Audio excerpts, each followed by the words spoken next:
Hello everyone, welcome to my channel. I am Palak और आज हम लोग पढ़ने वाले हैं सिविक्स का चैप्टर 2 दो ध्रुवीयता का अंत। तो ये वाला जो चैप्टर है वो पूरी तरह से शीत युद्ध के दौर से रिलेटेड है। ठीक है, तो इसके लिए हम एक काम करते हैं, पहले जल्दी से शीत युद्ध के दौर का रिकैप लेके आते हैं चैप्टर का और उसके बाद इस चैप्टर को कंटिन्यू करते हैं, आपको तभी समझ में आएगा। ठीक है, तो देखो क्या हुआ था। शीत युद्ध का अर्थ होता है जब दो या दो से अधिक देशों के बीच ऐसी स्थिति बन जाए कि लोगों को लगे कि युद्ध होकर रहेगा पर वास्तव में कोई युद्ध ना हो। ऐसा कौन से देशों के बीच में हुआ था, कौन सी महाशक्तियों के बीच हुआ था? अमेरिका और सोवियत संघ के बीच में। ठीक है, ये हम लोग पढ़ चुके हैं पहले भी। और फिर क्या हुआ था, दूसरे विश्व युद्ध के बाद 1945 से 1991 तक क्या चला? शीत युद्ध चला दोनों महाशक्तियों के बीच। कौन कौन सी महाशक्तियां थी? अमेरिका और सोवियत संघ। ठीक है, इनके बीच में युद्ध चला था, शीत युद्ध। ठीक है, मारपिटाई वाला युद्ध नहीं चला था, शीत युद्ध चला था, कोल्ड वॉर चली थी, मतलब बातों से युद्ध हुआ था और युद्ध की आशंका थी पर युद्ध हुआ नहीं था। इससे क्या हुआ था, हमने पढ़ा है कि विश्व दो गुटों में बट गया था। ठीक है, कुछ देश जो थे वो अमेरिका के साथ हो गए थे और कुछ देश हो गए थे सोवियत संघ के साथ। तो ये जो दो गुट वाली बात है ना, इसी को दो ध्रुवीयता कहा गया है। ठीक है, दो पोल्स में, दो डायरेक्शंस में बट गया था विश्व। एक हो गया था सोवियत संघ के साथ, एक हो गया था अमेरिका के साथ। ठीक है, मतलब कुछ देश हो गए थे सोवियत संघ के साथ और कुछ हो गए थे अमेरिका के साथ। ठीक है, दो गुट की जगह नेक्स्ट चैप्टर में ध्रुवीयता वर्ड यूज़ किया गया है। ठीक है, दो ध्रुव वर्ड यूज़ किया गया, दो ध्रुवों में बट गया था विश्व। ठीक है, तो फिर क्या हुआ था, अब देखो दो ध्रुवीयता का अंत कैसे होता है, दो गुटों का अंत कैसे होता है? जब तक इनमें से कोई सा एक गुट हार नहीं जाता। आपने मूवीज देखी है सबने? ठीक है, मूवीज में क्या होता है, जब तक विलन हार नहीं जाता तब तक युद्ध चलता रहता है। ठीक है, वॉर चलती रहती है और जैसे विलन हार गया उस टाइम पे वॉर रुक जाती है और मूवी खत्म हो जाती है। ठीक है, इसी तरह शीत युद्ध को भी अगर हम एक मूवी की तरह समझें तो क्या होगा, यहाँ पर सोवियत संघ लास्ट में हार गया और सोवियत संघ के हारने के बाद शीत युद्ध खत्म हो गया और दो ध्रुवीयता का अंत हो। ठीक है, इस तरीके की स्थिति बनी थी। तो यहाँ से आपको चैप्टर दूसरा वाला थोड़ा थोड़ा सा समझ में आने लगा होगा। तो चलो वापस अपने दूसरे चैप्टर पर हम लोग चलते हैं। तो क्या हुआ था, 25 दिसंबर 1991 में सोवियत संघ का विघटन हो गया था जिसकी वजह से शीत युद्ध खत्म हो गया था। और उससे पहले ये जो सोवियत संघ का विघटन है ये आखिर हुआ क्यों था, सोवियत संघ बना कैसे, सोवियत संघ का विघटन क्यों हुआ था? ठीक है, ये सारी बातें हम इस चैप्टर में पढ़ेंगे। तो क्या हुआ था, शीत युद्ध के प्रति 1961 में बनी बर्लिन की दीवार को 9 नवंबर 1989 को जनता द्वारा तोड़ दिया गया था। ठीक है, तो शीत युद्ध के प्रतीक में एक दीवार बनी थी जिसे बोला जाता है बर्लिन की दीवार। ये कहाँ बनी थी? जर्मनी की राजधानी बर्लिन में। ठीक है, एक इस तरीके से वॉल बना दी और डिवीजन हो गया था उस जगह का। ये वाला साइड हो गया तो सोवियत संघ का, इधर का हो गया फ्रांस का और नीचे का हो गया यूएसए का। इस तरीके से पूरे बर्लिन का विभाजन कर दिया गया था। तो आपकी स्क्रीन पर जो है वो बर्लिन का मैप शो हो रहा होगा। ठीक है, तो उसमें देखो क्या है, इस साइड पे तो सारा सोवियत संघ का हो गया और दूसरी तरफ यूएसए और फ्रांस का हो गया। ठीक है, इस तरीके से बर्लिन का विभाजन हो गया। और तो बर्लिन का विभाजन जो हुआ वो एक वॉल बनाकर किया गया जिसे बोला जाता है बर्लिन की दीवार। और ये विभाजन कब हुआ था? 1961 में बनाई गई थी ये दीवार। ठीक है, इसे शीत युद्ध का सबसे बड़ा प्रतीक माना जाता है इस वॉल को। ठीक है, और इसे तोड़ा कब गया था? इसे 1989 में जनता के द्वारा तोड़ दिया गया। ठीक है, ये डेट आपको याद रखनी है, पूछी जा सकती है 1 मार्कर क्वेश्चंस में। ठीक है, तो अब हम जानेंगे इस चैप्टर में कि सोवियत संघ जो है उसका जन्म किस प्रकार हुआ, उसकी प्रणाली क्या थी। ठीक है, किस तरीके से सोवियत व्यवस्था चलाई जाती थी, पूरा शासन किस तरह चलाया जाता था, वो सब हम लोग जानेंगे। और इसका अंत क्यों हुआ ये भी हम लोग इस चैप्टर में जानेंगे। ठीक है भाई, सोवियत संघ का अंत हुआ तभी तो शीत युद्ध खत्म हुआ है, तो वो जानने के लिए हमें सोवियत संघ का अंत क्यों हुआ ये जानना बहुत ज़रूरी है। ठीक है, और किसी भी चीज़ का अंत जानने से पहले उसकी शुरुआत जाननी ज़रूरी होती है, इसलिए अब हम पढ़ेंगे सोवियत संघ के जन्म के बारे में। ठीक है, तो 1917 की रूसी बोल्शेविक क्रांति के बाद समाजवादी सोवियत गणराज्य संघ यूएसएसआर अस्तित्व में आया। यूएसएसआर की फुल फॉर्म क्या है? Union of Soviet socialist republics. ठीक है, तो सोवियत संघ का जो नाम था वो था यूएसएसआर। ओके, इंग्लिश में उसको यूएसएसआर बोला गया। तो आपको ये ध्यान रखना है। आगे देखते हैं, सोवियत संघ में समतावादी समाज के निर्माण के लिए केंद्रीकृत योजना, राज्य के नियंत्रण पर आधारित और साम्यवादी दल द्वारा निर्देशित व्यवस्था सोवियत प्रणाली कहलाएगी। तो सोवियत संघ में क्या था, एक ऐसी सरकार बनाई गई, एक ऐसा केंद्र स्थापित किया गया जहाँ पर राज्य के नियंत्रण जो थे वो साम्यवादी दल द्वारा निर्देशित होते थे। ठीक है, राज्य का नियंत्रण होता था अच्छे से और साम्यवादी एक दल था, वहाँ पर कम्युनिस्ट पार्टी थी जो वहाँ का सारा राजपाट देखती थी, वहाँ पर सारी चीज़ें देखती थी। ठीक है, और समतावादी समाज का निर्माण किया गया था वहाँ, मतलब वहाँ पर एक तरीके से अच्छे शासन तंत्र की स्थापना की गई थी। तो आगे हम देखेंगे सोवियत प्रणाली की विशेषताएं। सोवियत प्रणाली पूंजीवादी व्यवस्था का विरोध तथा समाजवाद के आदर्शों से प्रेरित थी। पूंजीवादी व्यवस्था का विरोध करती थी सोवियत प्रणाली और समाजवादी आदर्शों से प्रेरित थी। ठीक है, मतलब ये जो पूंजीवादी व्यवस्था और समाजवादी व्यवस्था आप लोग पढ़ चुके हैं पहले के चैप्टर में, तो उसको ध्यान से एक बार वीडियो को देखना समझना। ठीक है, तो क्या था वहाँ पे, पूंजीवादी व्यवस्था के विरोध में थी सोवियत प्रणाली और समाजवादी आदर्शों से प्रेरित थी। सोवियत प्रणाली में नियोजित अर्थव्यवस्था थी। ठीक है, मतलब इकोनॉमी पे अच्छा खासा ध्यान दिया जा रहा था और वो नियोजित थी, मतलब एक तरीके से उन्होंने ऐसी नीतियाँ बना रखी थी कि उनकी अर्थव्यवस्था ख़राब ना हो बिल्कुल भी। ठीक है, उनकी नीतियाँ अच्छी थी। और उसमें क्या था, कम्युनिस्ट पार्टी का दबदबा था। सबसे बड़ी पार्टी कौन सी थी, कम्युनिस्ट पार्टी।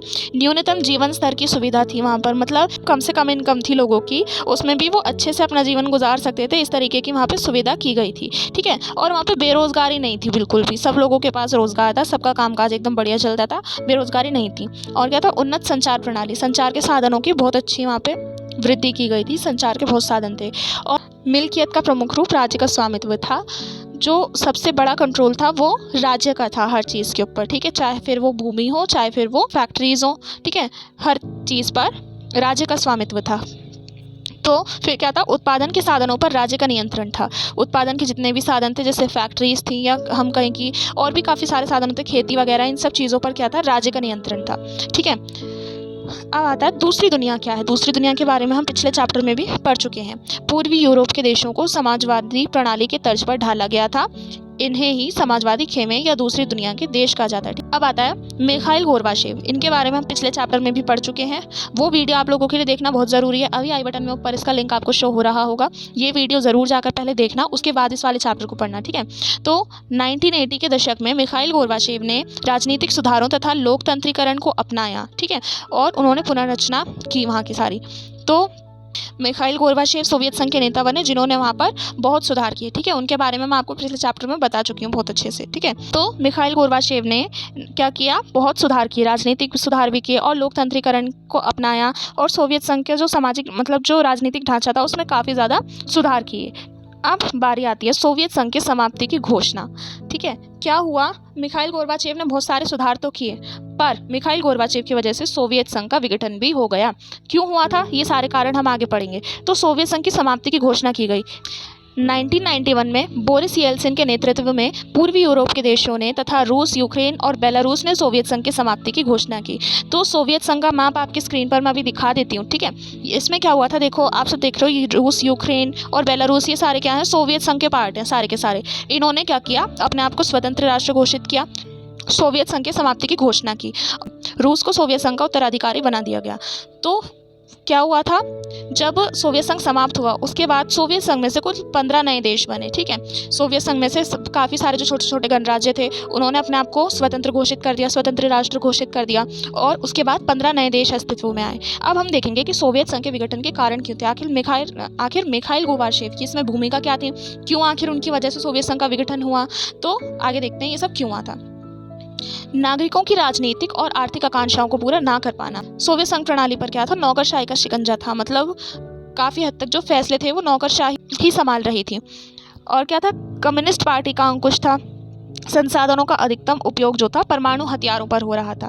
तो 3-4 जो मेन कारण थे वो तो यही थे कि नागरिकों की राजनीतिक और आर्थिक आकांक्षाएं पूरी नहीं हो पा रही थी। वही जिस देश में सरकार से नागरिक ही संतुष्ट नहीं होंगे वहाँ पर वो पार्टी चल ही नहीं सकती। ठीक है, वहाँ पर वो सरकार चल ही नहीं सकती।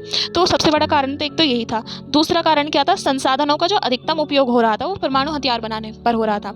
तो जब शीत युद्ध चल रहा था उस टाइम पर आपको पता है कि दोनों महाशक्तियों के बीच में हथियारों की होड़ चल रही थी। ठीक है, दोनों के दोनों परमाणु हथियार बनाने में लगे हुए थे और दोनों अपने आप को बेहतर साबित करने के लिए अपना ज़्यादा से ज़्यादा खर्चा जो कर रहे थे वो परमाणु हथियार बनाने पर कर रहे थे। और सोवियत संघ ने सबसे ज़्यादा अपने संसाधनों का जो उपयोग था वो परमाणु हथियार बनाने पर ही कर दिया था, अपने आप को स्ट्रॉन्ग दिखाने के लिए कर दिया था। ठीक है, प्रौद्योगिकी और बुनियादी ढांचे में पश्चिम के मुकाबले पीछे रहना। ठीक है, अब देखो जब उन्होंने सारे संसाधनों और सारे पैसों का ज़्यादातर उपयोग जो है वो परमाणु हथियार बनाने में किया तो वो बाकी चीज़ों में पीछे रहने लगे। प्रौद्योगिकी के मामले में और बुनियादी ढांचे के मामले में वो लोग पश्चिम से पीछे रहने लगे, मतलब यूरोप के जो बाकी देश थे, मतलब अमेरिका वगैरह के साइड के जो देश थे उन सबसे पीछे रहने लगे। ठीक है, और क्या था, सोवियत प्रणाली में सबसे बड़ी जो बात थी जिसकी वजह से विरोध हो रहा था वो ये था कि रूस की प्रमुखता थी वहाँ पर। जो सारे फैसले थे उनमें ज़्यादातर रूस की मानी जाती थी, केवल रशिया की मानी जाती थी। और बाकी जो गणराज्य थे जैसे फ्रांस हो गया और जर्मनी हो गया, छोटे छोटे राष्ट्र थे, उन सब की बात को ज़्यादातर अनदेखा किया जाता था और रूस की बात को ज़्यादा माना जाता था। ठीक है, इस वजह से जो बाकी देशों के जो नागरिक थे उनमें काफ़ी गुस्सा था रूस के खिलाफ। ठीक है, तो इस वजह ये एक वजह यह भी थी जिसकी वजह से सोवियत संघ का विघटन हुआ। ठीक है, और क्या था, गोरबाचेव द्वारा किए गए सुधारों का विरोध किया गया था, बहुत विरोध किया गया था। अब क्या था, जब सोवियत संघ ज़्यादातर खर्चा अपना हथियार बनाने पे करने लगा तो उससे उनकी अर्थव्यवस्था खराब हुई। ठीक है, अर्थव्यवस्था डगमगाने लगी और लोगों के डेली यूज़ की जो चीज़ें थी, उपभोक्ता की जो वस्तुएं थी, उन सब में कमी आने लगी। ठीक है, अब यहाँ पर ये था कि आर्थिक संकट उत्पन्न होने लगा था बहुत ज़्यादा सोवियत संघ के सामने। ठीक है, फिर क्या था, राष्ट्रवादी भावनाओं और संप्रभुता की इच्छा का उभार। जो वहाँ के देशों के जो नागरिक थे वो ये चाहते थे कि उनके गणराज्य वो लोग खुद संभालें। ठीक है, एक कम्युनिस्ट पार्टी जो है वो वहाँ से हट जाए और बाकी वो लोग ही अपने राष्ट्र को संभालें, वो सब ये चाहते थे। सोवियत प्रणाली जो थी वो सत्तावादी होने लगी थी। अब पार्टी का जनता के प्रति जवाबदेही ना होना। अब भाई जब जनता वहाँ पर इतनी परेशान थी तो वो पार्टी से जवाब भी मांगती थी, पर पार्टी जो थी, कम्युनिस्ट पार्टी जो थी, वो अपने ही अलग घमंड में, जैसे कहते हैं ना, इस तरह से रहती थी और वो जवाबदेह नहीं होती थी जनता के प्रति। मतलब जनता जब विरोध जताती थी तो पार्टी का उस पर कोई रिस्पॉन्स नहीं रहता था। ठीक है, तो एक तरीके से हम कह सकते हैं कि वहाँ पर बहुत बुरा हाल होने लगा था, जिस वजह से लोगों में राष्ट्रवाद की भावना आई और उन्होंने वहाँ से कम्युनिस्ट पार्टी को हटाने की इच्छा दिखाई। अब जब हम जानते हैं कि 1991 में सोवियत संघ समाप्त हो चुका था और बाकी सारे जो देश थे उन्होंने अपने आप को स्वतंत्र राष्ट्र बना दिया था और हमने सोवियत संघ के विघटन के कारण भी पढ़ लिए हैं, तो अब हम देखते हैं कि सोवियत संघ का अंत होने के बाद आखिर हुआ क्या, सोवियत संघ के विघटन के क्या परिणाम हुए। एक तो सबसे पहला परिणाम ये हुआ कि शीत युद्ध का संघर्ष समाप्त हो गया। ठीक है, एक ध्रुवीय विश्व अर्थात अमेरिकी वर्चस्व का उदय हुआ। तो अब जब सोवियत संघ की पावर खत्म होने लगी, सोवियत संघ की पावर ही खत्म हो गई, तो क्या हुआ, विश्व जो है वो एक ध्रुवीय हो गया, सारे देश जो है वो अमेरिका के साथ हो गए और अमेरिकी वर्चस्व का उदय हुआ। मतलब जो अमेरिका था अब उसकी पावर ज़्यादा हो चुकी थी, शीत युद्ध का जो एरा था वो भी खत्म हो गया। फिर क्या होता है, हथियारों की होड़ की समाप्ति, सोवियत खेमे का अंत और 15 नए देशों का उदय। अब जब भैया सोवियत संघ की इतनी अर्थव्यवस्था खराब हो चुकी थी हथियारों के चक्कर में, उन हथियारों की होड़ की समाप्ति हो गई। ठीक है, सारी पावर जो थी वो अमेरिका के पास हो गई और जो परमाणु हथियार बनाने की जो रेस चल रही थी वो भी खत्म हो गई। ठीक है, 15 नए देशों का उदय हुआ, सोवियत खेमे का अंत हो गया और 15 नए देशों का उदय हुआ।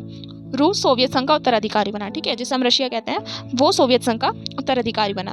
विश्व राजनीति में शक्ति संबंध परिवर्तित हो गए। ठीक है, समाजवादी विचारधारा पर प्रश्न चिन्ह या पूंजीवादी उदारवादी व्यवस्था का वर्चस्व होने लगा। अब जब समाजवादी विचारधारा को फॉलो करने वाली इतनी बड़ी महाशक्ति का अंत हुआ, उस समय पे समाजवादी विचारधारा पर प्रश्न चिन्ह उठने लगे। ठीक है भाई, ये तो होता नॉर्मली, जब कोई बहुत पॉपुलर चीज़ है और वो एकदम से खत्म हो जाती है तो उस रूल पर बहुत सवाल उठते हैं कि भाई ये तो इतनी पावरफुल चीज़ थी, इसका क्या हुआ। ठीक है, इस तरीके से हुआ। या फिर हम कह सकते हैं कि पूंजीवादी जो विचारधारा थी उसको ज़्यादा सपोर्ट मिलने लगा।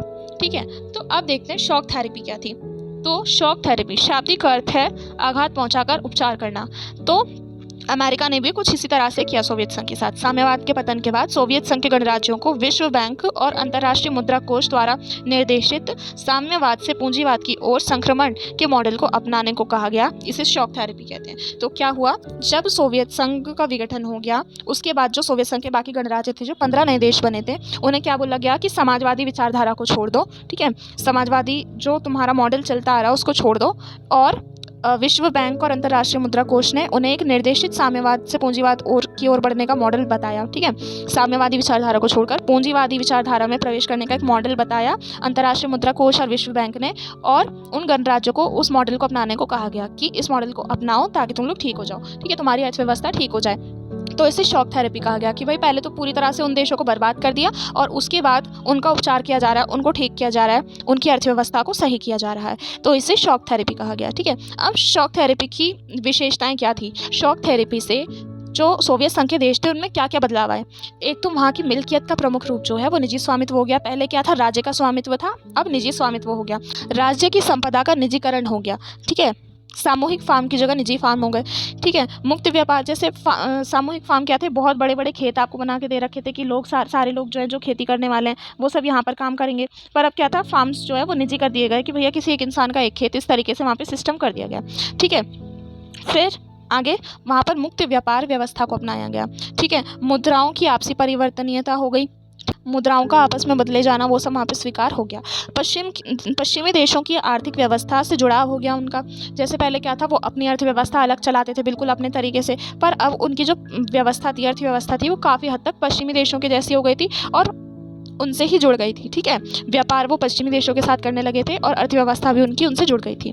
पूंजीवादी के अतिरिक्त किसी भी वैकल्पिक व्यवस्था को वहाँ पर स्वीकार नहीं किया गया था। ठीक है, मतलब कौन सी विचारधारा हो गई? पूंजीवादी विचारधारा, और समाजवादी का बिल्कुल अंत हो गया। आगे देखते हैं शॉक थेरेपी के परिणाम क्या हुए। शॉक थेरेपी की विशेषता यहाँ पर बताई गई कि किस तरीके से शॉक थेरेपी से बदलाव आए। ठीक है, अब देखेंगे वो बदलाव आने का परिणाम क्या हुआ था, शॉक थेरेपी के परिणाम क्या हुए थे। पूर्णतया असफल रूस का औद्योगिक ढांचा चरमरा गया। तो ये जो शॉक थेरेपी थी, इसकी वजह से रूस का औद्योगिक ढांचा बिल्कुल ख़राब हो गया। ठीक है, रूस के उद्योग बिल्कुल ख़राब हो गए। ठीक है, रूस में तो ये बिल्कुल भी काम नहीं करी। रूस की जो मुद्रा थी रूबल, उसमें बहुत गिरावट आ गई। ठीक है, समाज कल्याण की पुरानी व्यवस्था जो थी उसको बिल्कुल ख़त्म कर दिया गया था इसमें। और क्या था, रशिया के या फिर हम कहें कि जो बाकी के देश थे, उनमें 90% से भी ज़्यादा जो उद्योग थे, जो कंपनियां थी या जो फैक्ट्रियां थी, उन्हें क्या किया, निजी हाथों या कंपनियों को कम दामों में बेच दिया गया। ठीक है, जिसे इतिहास की सबसे बड़ी गराज सेल कहा जाता है। मतलब क्या था, बहुत बड़ी बड़ी फैक्ट्रीज और कंपनीज़ को औने पौने दामों में निजी हाथों में सौंप दिया गया। मतलब उन किसी एक को उसका मालिक बना दिया गया। जो बड़ी बड़ी कंपनियां जो सरकार लाती थी, उन कंपनीज़ को निजी लोगों को दे दिया गया, मतलब लोगों की पर्सनल प्रॉपर्टी बना दिया गया। ठीक है, और कम से कम दामों में, उल्टे सीधे दामों में उन कंपनीज़ को बेच दिया गया, 90% से भी ज़्यादा उद्योगों को। इसे क्या कहा गया है, इतिहास की सबसे बड़ी गराज सेल। तो आपके सामने अगर 1 मार्कर में क्वेश्चन आ जाए कि इतिहास की सबसे बड़ी गराज सेल क्या है, किसे कहा जाता है, तो ये आप बता सकते। शॉक थेरेपी के परिणाम स्वरूप रूस के 90% से भी ज़्यादा उद्योगों को निजी हाथों या कंपनियों को औने पौने दामों में बेच दिया गया। ठीक है, इसे इतिहास की सबसे बड़ी गराज सेल कहा जाता है। तो आप इसका उत्तर इस तरह से दे सकते हैं। आगे आता है आर्थिक विषमता बढ़ी। तो जिस तरीके से क्या था, पहले जो सोवियत संघ का मॉडल था उसमें क्या था कि आर्थिक संकट जो था वो नहीं था, पर इस समय आर्थिक संकट बहुत ज़्यादा बढ़ गया था और खाद्यान्न संकट भी साथ साथ बढ़ गया था। लोगों के पास खाने की कमी होने लगी थी। और आर्थिक विषमता मतलब क्या था, कुछ बहुत जो अमीर थे वो बहुत ज़्यादा अमीर हो गए, जो गरीब थे वो बहुत ज़्यादा गरीब हो गए। इस तरीके की सिचुएशन वहाँ पर आ गई थी। फिर क्या था, माफिया वर्ग का उदय हो गया था। माफिया तो आप लोगों को पता ही है। ठीक है, डॉन वन टाइप्स जो होते हैं, उन लोगों का उदय हो गया था। ठीक है, कमज़ोर संसद और राष्ट्रपति को अधिक शक्तियाँ, जिससे सत्तावादी राष्ट्रपति शासन बना। ठीक है, संसद कमज़ोर था, संसद के पास इतनी शक्तियाँ नहीं थी और ज़्यादा से ज़्यादा शक्तियाँ राष्ट्रपति को दे दी गई, जिससे सत्तावादी राष्ट्रपति शासन बना। ठीक है, तो ये कुछ परिणाम थे जो सोवियत संघ पर शॉक थेरेपी देने के बाद दिखाई दिए थे। ठीक है, और ये परिणाम काफ़ी बुरे थे। यहाँ पर हमें पढ़ने में बहुत हल्के लग रहे हैं, लेकिन उन लोगों के साथ ऐसा हुआ था जो कि बहुत प्रॉब्लम, जिसकी वजह से उन लोगों को काफ़ी प्रॉब्लम हुई थी। तो आता है पॉइंट, संघर्ष और तनाव के क्षेत्र। पूर्वी सोवियत संघ के अधिकांश गणराज्यों की आशंका वाले क्षेत्र हैं। इन देशों में बाहरी ताकतों की दखलंदाजी भी बढ़ी है। रूस के 2 गणराज्यों चेचन्या और दागिस्तान में हिंसक अलगाववादी आंदोलन चले। चेकोस्लोवाकिया 2 भागों चेक तथा स्लोवाकिया में बंट गया। तो संघर्ष और तनाव के क्षेत्र। अब देखो, कुछ क्षेत्रों ने तो क्या था, अपने आप को स्वतंत्र घोषित कर दिया, पर उसके बाद भी कुछ क्षेत्र ऐसे थे जहाँ पर अभी तक तनाव चल रहा था।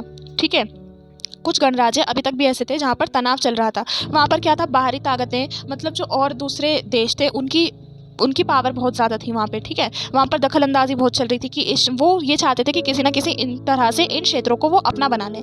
ठीक है, इस तरह से यहाँ पर बहुत ज़्यादा तनाव चल रहा था इन क्षेत्रों में। तो ये कौन कौन से क्षेत्र थे, बाल्कन क्षेत्र, बाल्टिक क्षेत्र। ठीक है, और मध्य एशिया में भी ऐसे कई सारे देश थे। तो बाल्कन क्षेत्र क्या था, तो बाल्कन क्षेत्र का मैप आपको मैं दिखा देती हूँ यहाँ पर स्क्रीन पर। ओके, तो मैं आप लोगों को रिकमेंड करूँगी कि आप एक बार गूगल पर जाकर बाल्कन और बाल्टिक क्षेत्र के बारे में अच्छे से इन्फॉर्मेशन कलेक्ट करो, उसे समझो। ठीक है, फिर आगे का आप लोग इसे चैप्टर को कंटिन्यू करो। बाल्कन गणराज्य युगोस्लाविया गृह युद्ध के कारण कई प्रांतों में बंट गया और उसमें शामिल बोस्निया हर्जेगोविना, स्लोवेनिया और क्रोएशिया ने अपने आप को स्वतंत्र घोषित कर दिया। बाल्कन में क्या था, गृह युद्ध की स्थिति बन गई थी, जिसकी वजह से युगोस्लाविया कई प्रांतों में बंट गया और बोस्निया हर्जेगोविना, स्लोवेनिया और क्रोएशिया ने खुद को स्वतंत्र घोषित कर दिया। ठीक है, ये सारे जगहों के नाम है, हंसने मत लग जाना सुन सुन के। ओके, अब बारी है बाल्टिक क्षेत्रों की। तो बाल्टिक क्षेत्र उन जगहों को कहते हैं जिन्हें रूसी साम्राज्य से प्रथम विश्व युद्ध के टाइम, फर्स्ट वर्ल्ड वॉर के टाइम पे स्वतंत्रता मिली थी। ठीक है, तो इसमें एस्टोनिया, लताविया, लिथुआनिया आते हैं। ठीक है, और फिनलैंड भी है। तो जो मैंने आपको यूरोप का मैप दिखाया ना, उसमें ध्यान से देखना, ये सारे राज्य वहाँ पे आपको दिखाई देंगे। ओके, तो बाल्टिक क्षेत्र कैसे संघर्ष और तनाव का क्षेत्र बना? यहाँ पर लिथुआनिया ने 1990 में मार्च में अपने आप को स्वतंत्र घोषित कर दिया। ठीक है, एस्टोनिया, लताविया और लिथुआनिया तीनों ने 1991 में संयुक्त राष्ट्र में सदस्यता ले ली और 2004 में ये लोग नाटो में शामिल हो गए। ठीक है, अब आता है मध्य एशिया।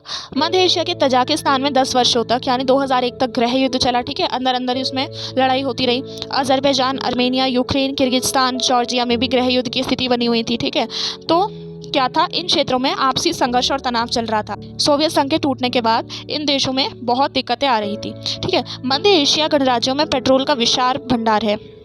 इस कारण यह क्षेत्र भारी ताकत और तेल कंपनियों की प्रतिस्पर्धा का अखाड़ा भी बन गया है। तो मध्य एशिया के जो गणराज्य थे वहाँ पर पेट्रोल का विशाल भंडार है। ठीक है, ये लाइन आपको समझ में आई। इस कारण क्या था, जो बाहर के जो देश थे, ठीक है, बाहरी ताकतें थी जो तेल के संसाधनों पर अपना कब्जा करना चाहती थी, वो क्या कर रही थी, वहाँ पर प्रतिस्पर्धा होने लगी थी। मतलब वहाँ पर भी तनाव का क्षेत्र बन गया था।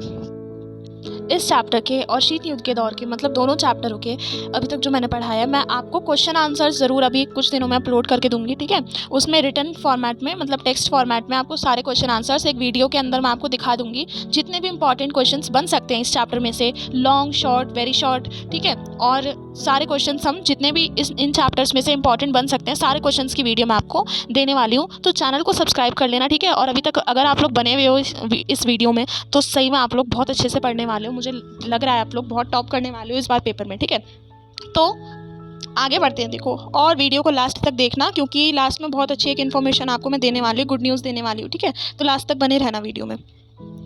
पूर्व साम्यवादी देश और भारत के बारे में हम पढ़ेंगे। तो पूर्व साम्यवादी देशों के साथ भारत के संबंध अच्छे हैं, रूस के साथ विशेष रूप से प्रगाढ़ है। ऐसा हम कह सकते हैं, जो राष्ट्रवाद की भावना थी ना दोनों देशों के बीच में, इस वजह से भी ये संबंध अच्छे हो सकते हैं। क्योंकि देखो, हमें पता है कि सोवियत संघ में भी, रूस में भी क्रांति हुई थी। ठीक, राष्ट्रवाद की भावना थी रूस के लोगों के मन में, और भारत में भी ऐसा ही सेम टू सेम था। ठीक है, तो इस वजह से भी हम कह सकते हैं कि भारत के साथ रूस के संबंध काफ़ी अच्छे थे।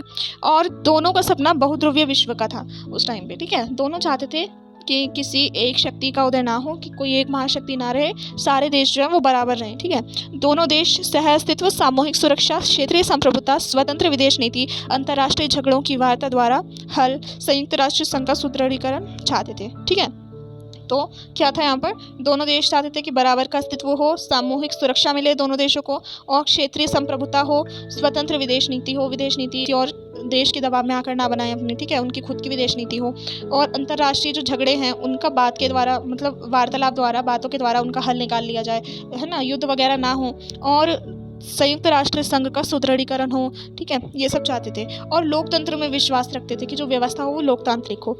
तो 2001 में भारत और रूस द्वारा 80 द्विपक्षीय समझौते पर हस्ताक्षर किए गए।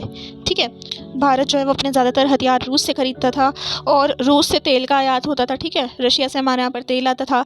परमाणविक योजना तथा अंतरिक्ष योजना में रूसी मदद लेता था भारत बहुत ज़्यादा, परमाणु बनाने में, और अंतरिक्ष की योजनाओं में, नीतियों में बहुत मदद लेता था भारत रूस की।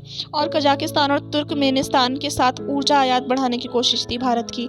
और गोवा में दिसंबर 2016 में हुए ब्रिक्स सम्मेलन के दौरान रूस भारत के बीच हुए 17वें वार्षिक सम्मेलन में भारत के प्रधानमंत्री नरेंद्र मोदी और रूस के राष्ट्रपति व्लादिमीर पुतिन के बीच रक्षा, परमाणु ऊर्जा, अंतरिक्ष अभियान समेत आर्थिक संबंधों को बढ़ावा देने के लिए उनके लक्ष्यों की प्राप्ति पर बल दिया गया। तो ये ऐसे ही यहाँ पर दे रखा है टॉपिक, क्योंकि ये पेपर में पूछा जा सकता है। ठीक है, ये करंट अफेयर्स जैसी चीज़ें पॉलिटिकल साइंस में कई बार पूछ ली जाती हैं, तो ये इसको हल्के में मत लेना, पढ़ना ज़रूरी है। ठीक है, इसी के साथ ये चैप्टर ख़त्म होता है। काफ़ी छोटा चैप्टर था बट इंटरेस्टिंग था और अच्छा था।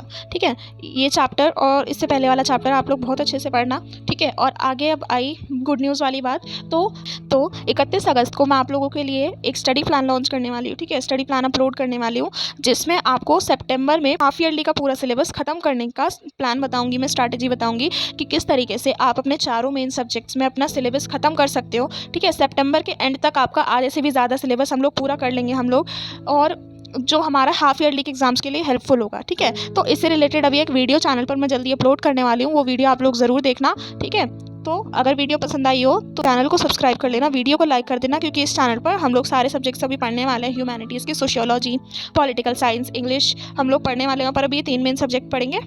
ठीक है, तो और बहुत सारे स्टडी प्लान्स और स्टडी ट्रिक्स हम लोग यहाँ पर देखने वाले हैं, जिनका लिंक मैं आपको ऊपर आई बटन में भी दे दी हूँ, ठीक है। कमेंट बॉक्स में लिंक मैं इनका डाल दूंगी, और अभी लास्ट में आपको स्क्रीन पर भी शो हो रहा होगा यहाँ पर सोशियोलॉजी की प्लेलिस्ट का लिंक, इंग्लिश की प्लेलिस्ट का लिंक। तो ये वीडियो ज़रूर देखना, आपके लिए बहुत हेल्पफुल होंगी, ठीक है। मिलते हैं नेक्स्ट वीडियो में।